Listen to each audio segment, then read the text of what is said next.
मैं अब किसी भी तमहीद की गुंजाइश नहीं समझता।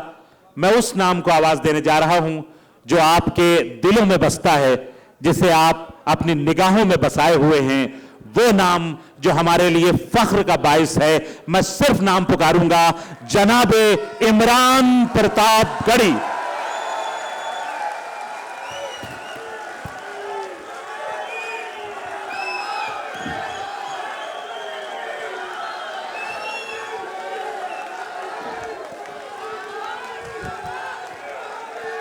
बहुत शुक्रिया हमारे तमाम शायर दोस्तों का आज की इस खूबसूरत शाम को बहुत बेहतरीन बनाने के लिए।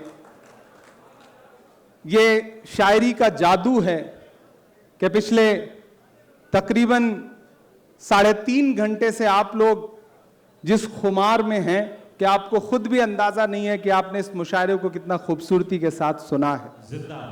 जो साथी कुर्सियों पर बैठे हैं उनका शुक्रिया, जो जिन्हें कुर्सियां नहीं मिली और वो सीढ़ियों पर बैठे हैं, जमीन पर बैठे हैं, मैं उनको और सलाम पेश करता हूं। आप असली शायरी के सुनने वाले लोग हैं।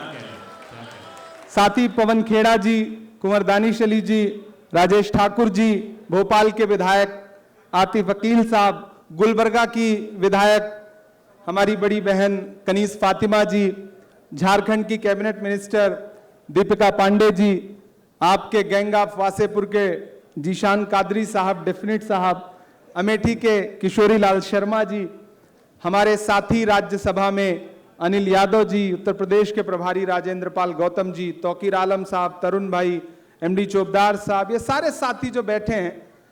मैं आज मेजबान हूं, मेहमान नहीं हूं, तो मैंने सोचा था कि सुनने सुनाने से बच जाएंगे, लेकिन आप सबका हुक्म है तो पूरा करना ही पड़ेगा। मैं भी अपने हिस्से का 5 मिनट जो है वो ले लेता हूं ताकि मैं भी अपना हक अदा कर सकूं। मैं 4 मिसरे पढ़ता हूं और आपसे दुआएं मांगता हूं। सब कुछ न्यौछावर करके भी फर्ज निभाया जाता है। आप, मुझे लगना चाहिए कि आप थके नहीं, कि सब कुछ न्यौछावर करके भी फर्ज निभाया जाता है। इस दुनिया से वापस जाने को ही आया जाता है। इस दुनिया से वापस जाने को ही आया जाता है। और अगले जो 2 मिसरे हैं, दुनिया का एक मंजर आपकी आंखों के सामने तैरेगा, तो ये पूरा ऑडिटोरियम मुझे बताएगा कि आपने वहां तक पहुंच के दिखा दिया है कि सब कुछ न्यौछावर करके ही फर्ज निभाया जाता है। इस दुनिया से वापस जाने को ही आया जाता है। एक बूढ़े से शख्स ने सारी दुनिया को ये बता दिया। एक बूढ़े से शख्स ने सारी दुनिया को ये बता दिया। अपनी शहादत दे करके भी मुल्क बचाया जाता है। अपनी शहादत दे करके भी मुल्क बचाया जाता है। बहुत सारे लोग शायद अभी वहां तक पहुंचे नहीं है मैं जहां पहुंचा रहा हूं। मैं फिर से पढ़ता हूं कि सब कुछ न्यौछावर करके भी फर्ज निभाया जाता है। इस दुनिया से वापस जाने को ही आया जाता है। एक बूढ़े से शख्स ने सारी दुनिया को ये बता दिया। अपनी शहादत देकर भी मुल्क बचाया जाता है। अपनी शहादत देकर के भी मुल्क बचाया जाता है। बहुत शुक्रिया। मुझे लगा कि आज मौजू है, मैं इसलिए पढ़ूं ये 4 मिसरे। मैं कोशिश करूंगा कि हालात से आपको जोड़ूं, 4-4 मिसरे सुनाऊं और बाद में एक नज्म आपको सुनाऊं, वहां तक पहुंचाऊं जो आज के इस मशायरे का मकसद भी है, इस कवि सम्मेलन का मकसद भी है। मैं 4 मिसरे पढ़ता हूं। अभी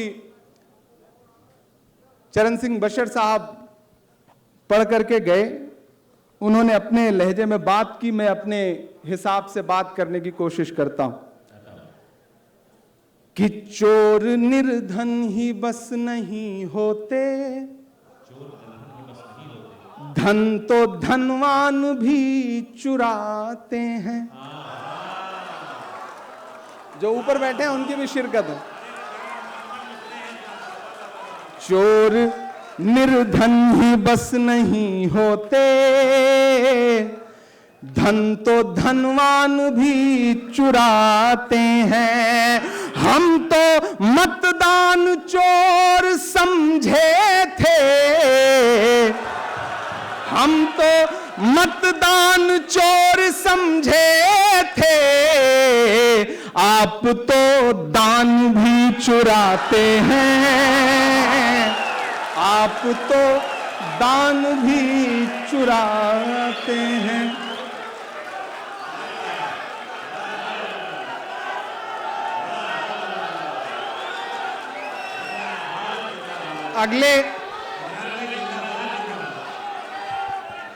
अगले 16 दिन बाद संसद का सत्र शुरू होने जा रहा है। आप इतनी दुआ दीजिए कि मैं इसे वहां भी पढ़ सकूं कि चोर निर्धन ही बस नहीं होते, धन तो धनवान भी चुराते हैं। चोर निर्धन ही बस नहीं होते, धन तो धनवान भी चुराते हैं।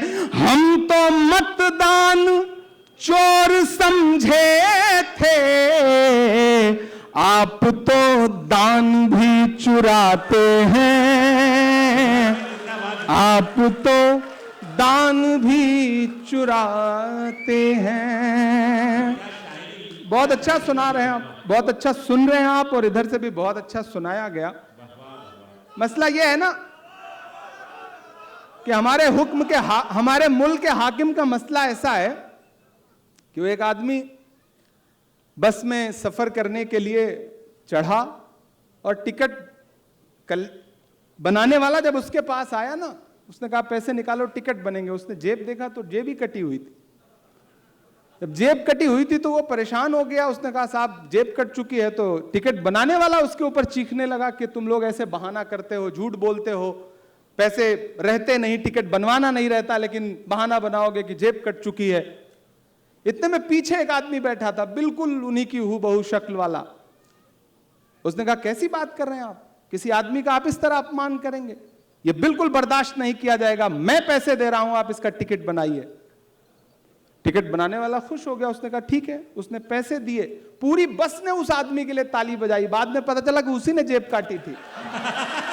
ये हालात हैं। तो मामला कुछ बिल्कुल ऐसा ही चल रहा है। मैं ऐसे हालात में 4 मिसरे पढ़ने की हिम्मत करता हूं कि मुल्क का उसको वफादार नहीं मानता मैं,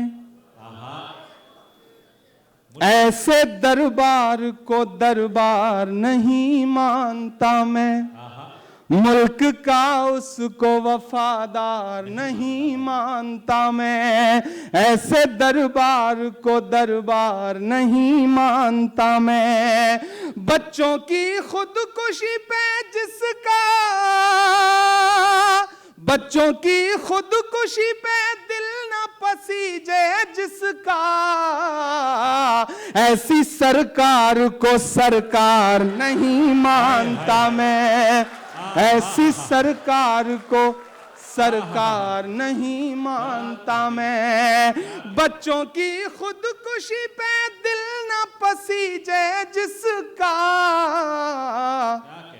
ऐसी सरकार को सरकार नहीं मानता मैं, ऐसे दरबार को दरबार नहीं मानता मैं। बहुत शुक्रिया, बहुत अच्छा सुन रहे हैं आप। मैं एक नज़्म सुनाने चल रहा हूं, उसकी तमहीद में बस इतना कहूंगा। पवन भाई, किशोरी लाल जी के इलाहाबाद विश्वविद्यालय के सीनेट हॉल में पंडित जवाहरलाल नेहरू जी अपनी बात रख रहे थे, ना भाषण दे रहे थे। सामने बैठे थे प्रोफेसर्स, स्टूडेंट्स और शहर के तमाम इंटेलेक्चुअल इलाहाबाद के। उस भीड़ में उर्दू के बहुत बड़े अजीम शायर फिराक गोरखपुरी भी बैठे हुए थे। पंडित नेहरू ने अपने भाषण में वर्ल्ड हिस्ट्री का कहीं जिक्र किया। जैसे ही उनका भाषण थोड़ा रुका, सामने एक प्रोफेसर बैठे थे, हिस्टोरियन ईश्वरी प्रसाद, वो खड़े हो गए और उन्होंने कहा कि पंडित जी, आप बात तो सही बता रहे हैं, लेकिन जो सन बता रहे हैं वो सन ये नहीं, ये है। अब प्राइम मिनिस्टर के भाषण में बीच से कोई खड़ा होकर के टोक दे तो तनाव का माहौल हो गया। इतने में फिराक गोरखपुरी सामने से खड़े हुए और उन्होंने कहा कि ईश्वरी बैठ जाओ, तुम हिस्ट्री को रटने वाले हो, ये शख्स हिस्ट्री को बनाने वाला है। अरे बाबा, आप जिस दौर में जी रहे हैं, तारीखों को बदला जा रहा है, इतिहास को बदला जा रहा है, किताबें बदली जा रही हैं, लेकिन इतिहास बदलने वाले ये भूल रहे हैं कि एक ऐसा इतिहास भी है जो लिखा जा रहा है, पढ़ा आज भले ना जा रहा हो, क्या आने वाले वक्त में जरूर पढ़ा जाएगा, बावाज़े बुलंद पढ़ा जाएगा। इसलिए भी मैं एक नज्म आपके सामने रखता हूं और आपसे दुआ मांगता हूं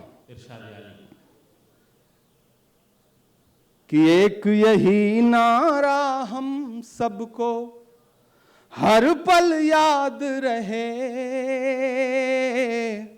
थोड़ी देर आप मेरे रंग में आ जाइए। एक यही नारा हम सबको हर पल याद रहे, तिरंगा जिंदाबाद रहे, तिरंगा जिंदाबाद रहे। एक यही नारा हम सबको हर पल याद रहे, तिरंगा जिंदाबाद रहे, तिरंगा जिंदाबाद रहे। हरा सफेद हो या केसरिया सब आबाद रहे, तिरंगा जिंदाबाद रहे, तिरंगा जिंदाबाद रहे। कुछ लोगों की ख्वाहिश है सब एक रंगा हो जाए।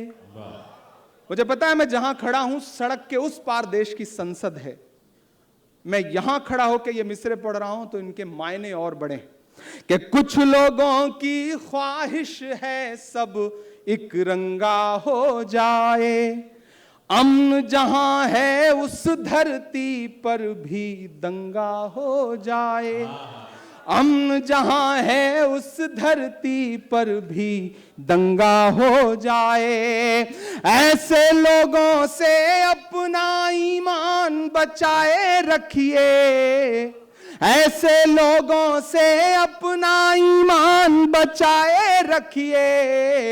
गांधी नेहरू वाला हिंदुस्तान बचाए रखिए, गांधी नेहरू वाला हिंदुस्तान बचाए रखिए।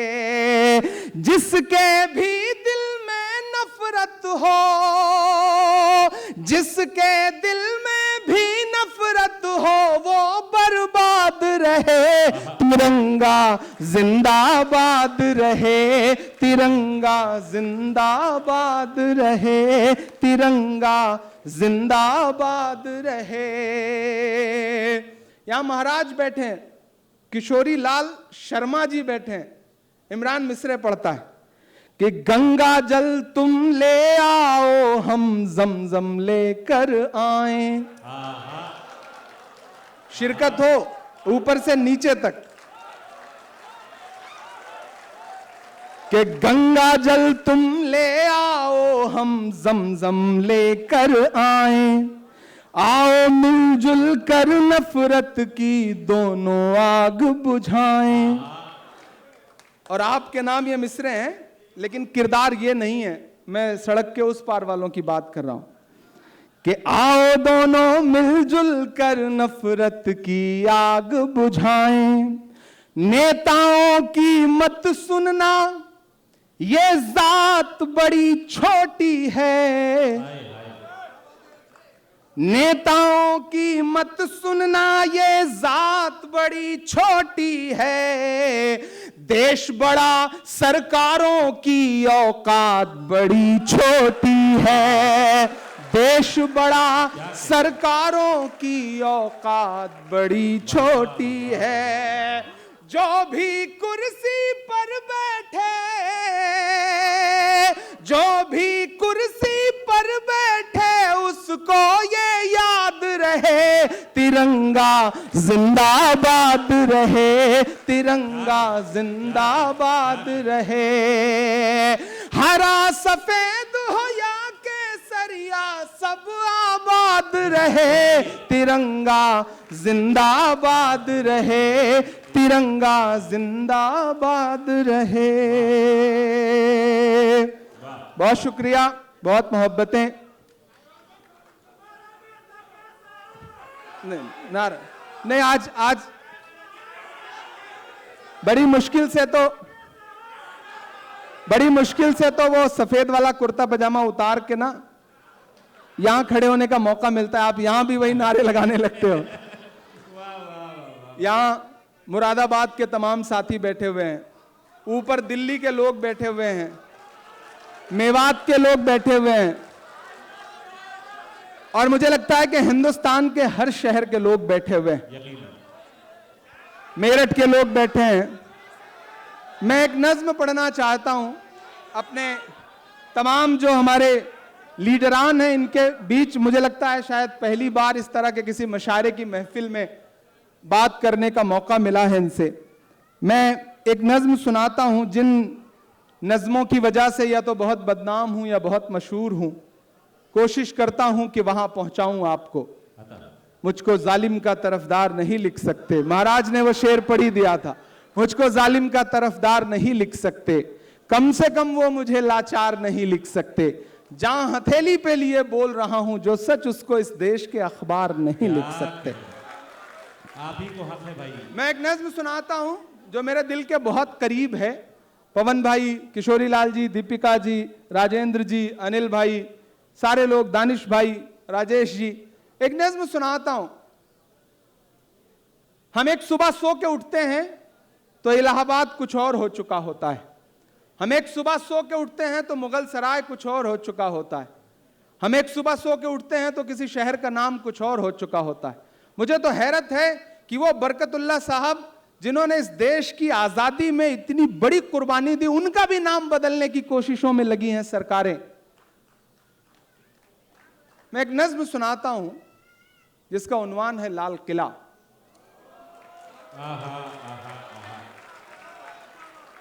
आपकी दुआओं ने सांसद बना दिया तो अब तो ऑफिशियली इनविटेशन आता है कि भाषण होना है वहां की दीवारों से, तो आइए भाषण सुनने। मैं कभी कभी जब गाड़ी लेके निकलता हूं आसपास से उन दीवारों के, तो मुझे ऐसा लगता है वो दीवारें बात कर रही हैं, वो दीवारें कुछ कह रही हैं। मैं एक नज्म सुनाता हूं और आपने बहुत खूबसूरती से सुना है मशारे को। अगले 5-7 मिनट मेरे होकर के जैसे मुझे सुनते रहे हैं उस तरह से सुनिए। मैं उसी तरह सुनाने की कोशिश करूंगा इंशाल्लाह। बताएं कि आप तैयार हैं। एक बार पुरजोर तालियों के साथ अपने महबूब। बस आप तसव्वुर करें कि माइक पर इमरान प्रतापगढ़ी नहीं खड़ा है बल्कि लाल किला खड़ा है, और वो जो चचा ऊपर बैठे हैं, अल्लाह सलामत रखे चचा को। आप जब गमछा हिलाते हैं ना तो ऐसा लगता है बिहार में कोई गमछा हिला रहा है। तो आप उसी जोश जज्बे के साथ रहिए। कभी कभी संजीदा होइए, लेकिन ज्यादातर वक्त आप उसी तरह रहिए जैसे आप हैं। जिसकी मस्ती जिंदा है उसकी हस्ती जिंदा है, तो वो जिंदा रहनी चाहिए। वो ऐसे ही 3 बुजुर्ग, एक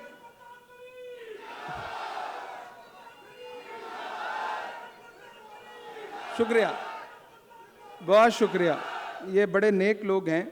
ऐसे ही 3 बुजुर्ग ऐसे ही गुजर रहे थे तो सामने से कुछ खवातीन गुजरी, तो एक बुजुर्ग ने गौर से देख के कहा कि सुभान अल्लाह, दूसरे ने और गौर से देख के कहा माशा अल्लाह, तीसरे चचा की तरह थे, उन्होंने बहुत गौर से देख के कहा इंशाअल्लाह। तो ये बुजुर्गों के एहसासात हैं। आप आप इससे भाग नहीं सकते हैं। मैं नज्म सुनाता हूं। मैं लाल किला हूं, मैं लाल किला हूं, मेरा अपना तेवर है, मेरी अपनी स्टाइल है नज्मों को। मैं आत्मकथात्मक नज्में कहने की कोशिश करता हूं, उसी तरह सुन के मुझे बताना। मैं लाल किला हूं, मैं लाल किला हूं, हिंदुस्तान में तुझे तोहफे में मिला हूं। मैं लाल किला, लाल किला, लाल किला हूं, मैं लाल किला हूं, मैं लाल किला हूं, कि मेरे बनाने वाले से नफरत भी है उनको और मेरी दीवारों से मोहब्बत भी है उनको। जरा रंग में आइए, अभी उस रंग में है नहीं आप।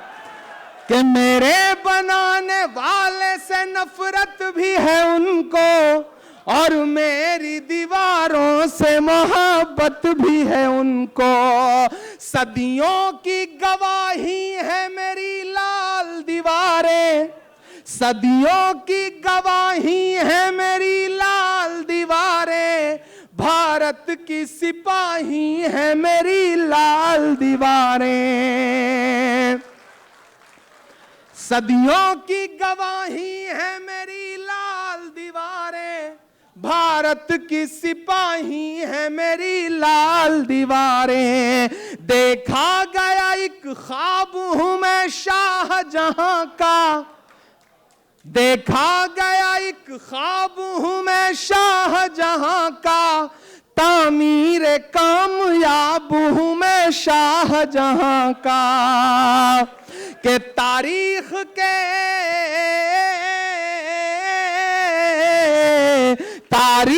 के पन्नों का मैं शिकवा हूं, गिला हूं। मैं लाल किला, लाल किला, लाल किला हूं, मैं लाल किला हूं, मैं लाल किला हूं।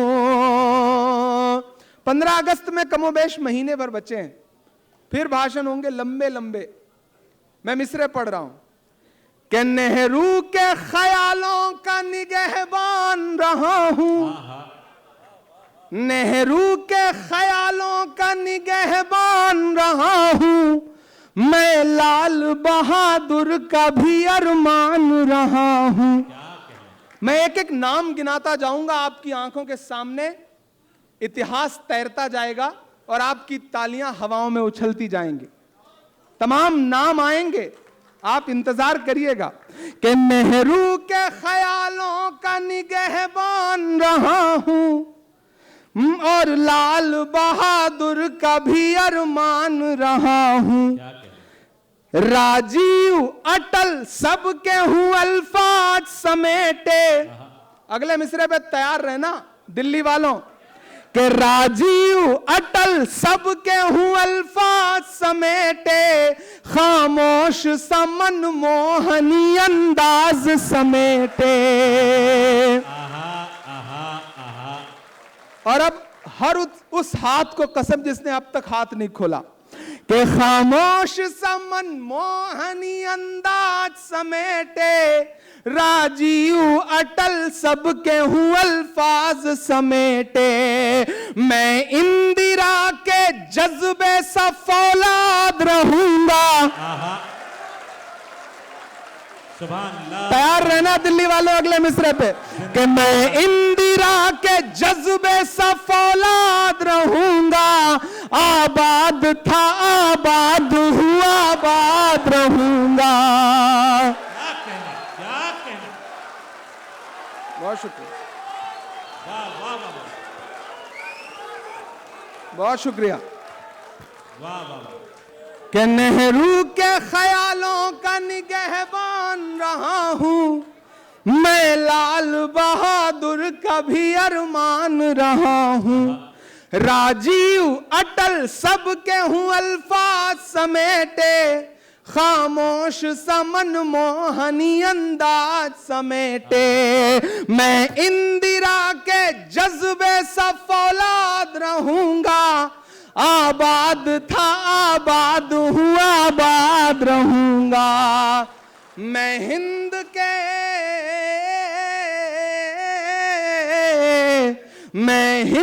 के हर शख्स की चाहत का सिला हूँ। मैं लाल किला लाल किला लाल किला हूँ। मैं लाल किला हूँ। और इस वक्त मैं सिर्फ शायर हूं, सांसद बाद में हूं। कि बेशर्म सियासत की मैं तहरीर नहीं हूं। तैयार रहना अगले मिसरे पे। कि बेशर्म सियासत की मैं तहरीर नहीं हूं। सुन ले ऐ हुकूमत तेरी जागीर नहीं हूं। एक एक मिसरे आपको माजी में ले जाएंगे और आप मुझे बताइएगा कि आप उसी जिंदगी के साथ सुन रहे हैं। मैं कॉन्स्टिट्यूशन क्लब के मौलंकर ऑडिटोरियम में खड़ा हूं और मैं दुआ करता हूं कि एक दिन हमारा प्राइम मिनिस्टर लाल किले से भाषण दे रहा हो और वहां से सुनाई जाए ये नज़्म। आमीन आमीन आमीन। कि बेशर्म सियासत की मैं तहरीर नहीं हूं। सुन ले हुकूमत तेरी जागीर नहीं हूं। नफरत के समंदर में मैं खो ही नहीं सकता। मैं एक किसी रंग का हो ही नहीं सकता। और अब पुकारता हूं यहां से यहां से यहां से चारों तरफ से पुकारता हूं अगले दो मिसरे पे। कि नफरत के समंदर में मैं खो ही नहीं सकता। मैं एक किसी रंग का हो ही नहीं सकता। अंदाज मेरा मस्त मलंगा ही रहेगा। तैयार रहना दिल्ली वालों, हिंदुस्तान वालों। कि अंदाज मेरा मस्त मलंगा ही रहेगा। गुंबद पे सदा मेरे तिरंगा ही रहेगा।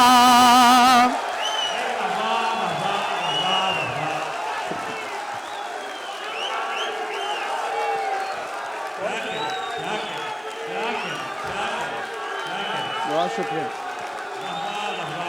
बहुत शुक्रिया। जिंदाबाद जिंदाबाद। बहुत शुक्रिया। कि नफरत के समंदर में मैं खो ही नहीं सकता। मैं एक किसी रंग का हो ही नहीं सकता। अंदाज मेरा मस्त मलंगा ही रहेगा। गुंबद पे सदा मेरे तिरंगा ही रहेगा। वो फूल हूं, शायरी सुनने वाले लोग बैठे हैं। वो फूल हूं, वो फूल हूं, वो फूल हूं जो खार की छाती पे खिला हूं। मैं लाल किला लाल किला लाल किला हूं। मैं लाल किला हूं। मैं लाल किला हूं। मैं लाल किला हूं।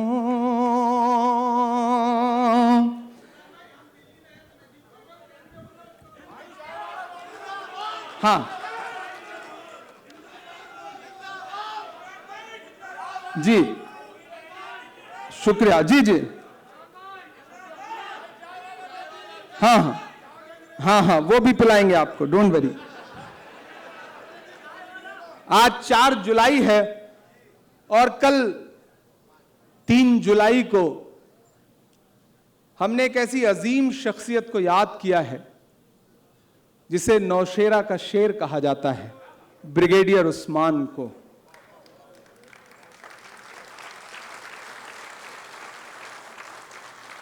हमारी आंखों ने वो मंजर भी देखे हैं कि जब पड़ोसी मुल्क ने हमारे कुछ बेगुनाह लोगों की जान ली और हमारी बहादुर सेना ने उनके छक्के छुड़ा दिए, तो 2 बेटियां निकल के आईं। उसमें एक बेटी जो बैठ करके पूरी हिंदुस्तान, पूरी दुनिया को बता रही थी कि हमने कहां तक घुस के मारा है। उस बेटी का नाम कर्नल सोफिया था। लेकिन ऐसे में हमारे पास ऐसी आवाजें भी आती हैं कि हरियाणा के किसी मंच पे खड़े होकर के देश का मुखिया कहता है कि पंचर बनाते हैं। कभी कभी लगता है कि इन चीजों पे क्या बोला जाए, क्या कहा जाए, गिरावट की हद क्या है। लेकिन शायर की अपनी जिम्मेदारियां भी हैं। मैं आईना हूं दिखाऊंगा दाग चेहरों के, जिसे बुरा लगे वो सामने से हट जाए। ये किसने कह दिया तुमसे कि बस पंक्चर बनाते हैं। साझी शहादत है और साझी विरासत है, इसलिए ये मिसरे पढ़ रहा हूं। ये किसने कह दिया तुमसे कि बस पंक्चर बनाते हैं। अगली लाइन पे तैयार रहना। ये किसने कह दिया तुमसे कि बस पंक्चर बनाते हैं। वतन पे हंस के जो कट जाएं ऐसे सर बनाते हैं। वतन पे हंस के जो कट जाएं ऐसे सर बनाते हैं। ये किसने कह दिया तुमसे कि बस पंक्चर बनाते हैं। वतन पे हंस के जो कट जाएं ऐसे सर बनाते हैं। और मेरा भाई इब्राहिम जीशान, तबरेज, या जो भी साथी हैं, कि गजल में हम भी कर सकते हैं हुस्नो इश्क की बातें। गजल में हम भी कर सकते हैं हुस्नो इश्क की बातें। गजल में हम भी कर सकते हैं हुस्नो इश्क की बातें। मगर हालात हमको मोम से पत्थर बनाते हैं। मगर हालात हमको मोम से पत्थर बनाते हैं। और एक शेर पढ़ता हूं और आप सबको पुकारता हूं कि उन्हें बुलडोजरों के बाजुओं पर नाज है, लेकिन उन्हें बुलडोजरों के बाजुओं पे नाज है, लेकिन उन्हें बुलडोजरों के बाजुओं पे नाज है, लेकिन हमारा फर्ज है हम बेघरों के घर बनाते हैं। हमारा फर्ज है हम बेघरों के घर बनाते हैं। और अजब है कैनवस उनका, अजब उनकी कलाकारी। उनकी का मतलब तो आप समझते ही हैं कि अजब है कैनवस उनका, अजब उनकी कलाकारी। अजब है कैनवस उनका, अजब उनकी कलाकारी। वो जो मंजर बनाते हैं लहू में तर बनाते हैं। वो जो मंजर बनाते हैं लहू में तर बनाते हैं। वो जो मंजर बनाते हैं लहू में तर बनाते हैं। और आखिर में अगले 3 मिनट आपका लूंगा। हाँ, एक गजल के 3 शेर जरूर पढ़ना चाहता हूं। यहां बड़ी तादाद में मेरे अपने समाज के लोग बैठे हैं। अक्सर हम शिकायत करते हैं कि नफरतों का शोर बहुत ज्यादा है। हमने मोहब्बतों की कोशिशें भी थोड़ी कम कर दी हैं। हम दूसरों के भरोसे बैठ गए। हमें लगता है कि हमारा फर्ज तो था नहीं है, हमारा काम तो था नहीं है। नहीं, हमारा ही काम है। किसी ने एक दिन तंज किया कि सेकुलरिज्म का बोझ क्या हमारे कंधे ही ढोएंगे। हमने कहा सेकुलरिज्म का बोझ हमारे कंधे जरूर ढोएंगे, क्योंकि हमारे कंधे मजबूत हैं। इसलिए ऊपर वाला जानता है कि इन कंधों पे ये बोझ डाला जा सकता है।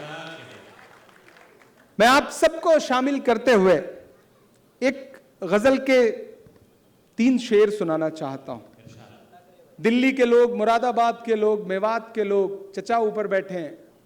हमारा मसला क्या है ना, हम सुबह चाय की दुकान पे बैठते हैं तो बिरयानी खाते खाते, चाय पीते पीते दिल्ली की हुकूमत बदल देते हैं, और शाम होते होते सूबे की हुकूमत बदल देते हैं। फिर उठते हैं, भूल जाते हैं। हर चौराहे पे नवाब साहब बैठे हैं, हर चौराहे पे बादशाह बैठे हैं, हर चौराहे पे जागीरदार बैठे हैं। यहां लड़ाइयों के मैदान बदल गए। हम घोड़े की जीन से उतरे ही नहीं हैं। हमारे हाथों से तलवार भी नहीं छूटी है अभी तक। यहां दुनिया चांद सितारों पे पहुंची हुई। असलम इलाहाबादी एक शेर कहते हैं कि लबों पे झूठा तबस्सुम सजाए बैठे हैं, अंधेरे खौफ उजालों से खाए बैठे हैं, जमाना चांद सितारों की सैर करने लगा, मियां जमीन पे चादर बिछाए बैठे हैं। तो हमें अपने गिरेबान में भी झांकना तो पड़ेगा। शायरी का मतलब सिर्फ यह नहीं कि आप दाद दे दें और चले जाएं। एक महफिल सजी, एक प्रोग्राम हुआ और आपको बहुत मजा आया, मैं इससे थोड़ा सा आगे बढ़कर के सोचता हूं। मुझे लगता है कि आपको यह भी महसूस होना चाहिए कि उस मुशायरे में कोई खड़ा हुआ और उसने आपका गिरेबान पकड़ के आपको झंझोड़ने की कोशिश भी की। मैं वो कोशिश करता हूं, दाद नहीं मांगूंगा, सिर्फ सुनिए खामोशी के साथ कि आज तारीख है हैरान, कहां चूक हुई। ये बरेली हो, सहारनपुर हो, मेरठ हो, न जाने कितने पुराने दरख्त आज भी इस बात के गवाह हैं कि 1947 से पहले, पहली गदर से दूसरी जंग आजादी तक हजारों हजार उलेमाओं के सर लटके हुए रहे इन पेड़ों पर। फांसियों पे फिरंगियों ने उन्हें फांसियां दी और हम अपनी तारीखों को ऐसे भूले, ऐसे भूले, ऐसे भूले कि हम अजीब एहसास कमतरी के शिकार होकर बैठ गए। मैं मिसरे पढ़ रहा हूं और अगर लगे कि एक नौजवान जो आपके समाज का है वो अपनी जिम्मेदारियां समझते हुए बातें कह रहा है, तो मुझे आपकी दुआ चाहिए कि आज तारीख है हैरान, कहां चूक हुई। सोचिएगा कभी सुल्तान, कहां चूक हुई। सोचिएगा कभी सुल्तान, कहां चूक हुई। हल हुआ करते थे दुनिया के मसाइल जिनसे, हल हुआ करते थे दुनिया के मसाइल जिनसे, मसला अब हैं मुसलमान, कहां चूक हुई। मसला अब हैं मुसलमान, कहां चूक हुई। तुम पे दौलत भी है, तादाद भी, ताकत भी है। तुम पे दौलत भी है, तादाद भी, ताकत भी है, फिर भी हो बेसरो सामान, कहां चूक हुई। फिर भी हो बेसरो सामान, कहां चूक हुई। और इस एक शेर को सुनाने के लिए ये पूरी गजल पढ़ी मैंने कि रह गया किस लिए तू इल्म हुनर में पीछे, रह गया किस लिए तू इल्म हुनर में पीछे। है तेरे पास तो कुरान, कहां चूक हुई। है तेरे पास तो कुरान, कहां चूक हुई। बस यही एक खराबी है मेरे अंदर भी, सोचता रहता हूं इमरान, कहां चूक हुई। सोचता रहता हूं। और जाते जाते ये कह के जा रहा हूं कि सुना था कि बेहद सुनहरी है दिल्ली, समंदर सी खामोश गहरी है दिल्ली। सुना था कि बेहद सुनहरी है दिल्ली, समंदर सी खामोश गहरी है दिल्ली। मगर एक माँ की सदा सुन न पाए तो लगता है गूंगी है, बहरी है दिल्ली। एक चीज की दाद आप सबसे चाहूंगा, ये जो लोग यहां बैठे हैं ये कभी बिना किसी ऐसे मंच पे तो बैठते ही नहीं जहां खुद भाषण न दें। ऐसा होता है ना, कोई नेता पिछले 3.5-4 घंटे से बिना बोले सुनता रहे, मुझे लगता है कि हाथ उठा के आपकी तालियां इनके लिए बजनी चाहिए। वाकई पवन खेड़ा जी जब आए तो उन्होंने कहा कि मैं तो पूरा बैठूंगा जितनी देर प्रोग्राम चलेगा। कुंवर दानिश अली साहब आए, उन्होंने कहा भाई मुझे आगे बैठ के देखने दीजिए, ज्यादा मजा आता है सामने से बैठ करके।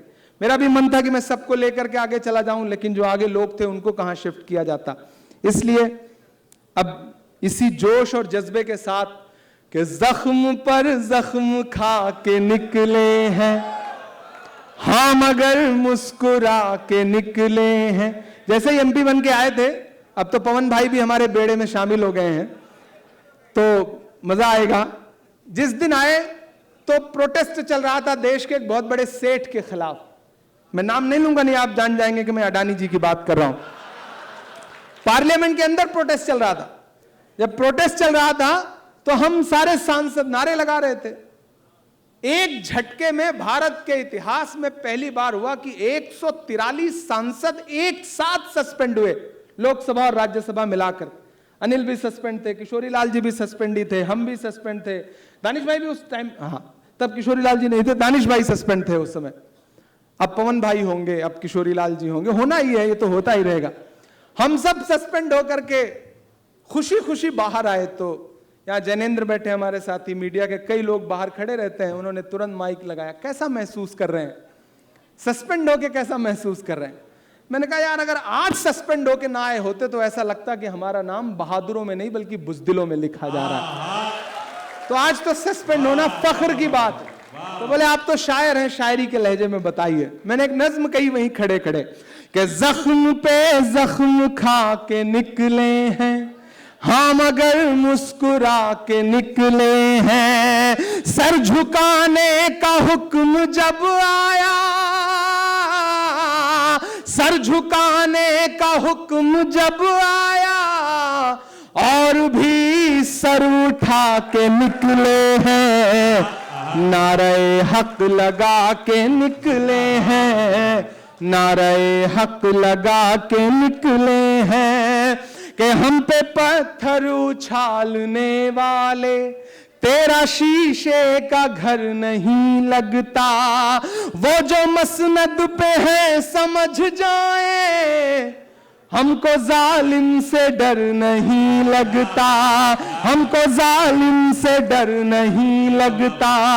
झूठ के हाकिमों के चेहरे पर आईना हम दिखा के निकले हैं, नारे हक लगा के निकले हैं। और आज की आखिरी 4 पंक्तियां, और भरोसा है मेरा, ईमान है मेरा, यकीन है मेरा कि हर सितम का जवाब आएगा।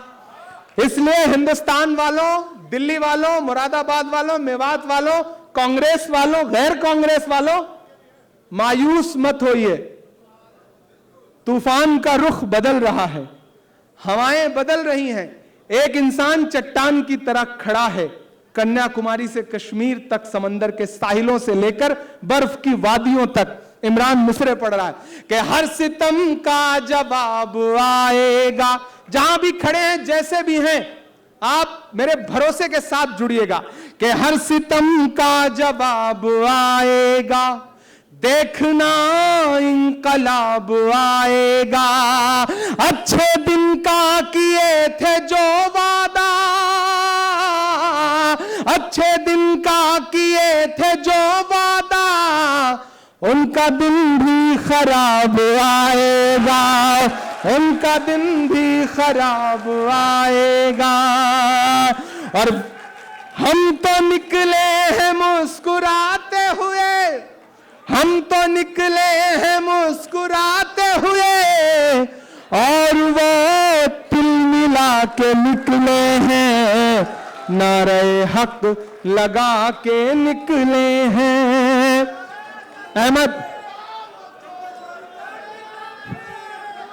आज की शाम को खूबसूरत बनाने के लिए आप सभी साथियों का बहुत बहुत शुक्रिया। इफ्तिखार शरीफ साहब, अब्दुल नूर साहब, फरहान वास्ती साहब, महाराज जी और हमारे मोहम्मद दीपक साहब, इन सब का भी बहुत शुक्रिया।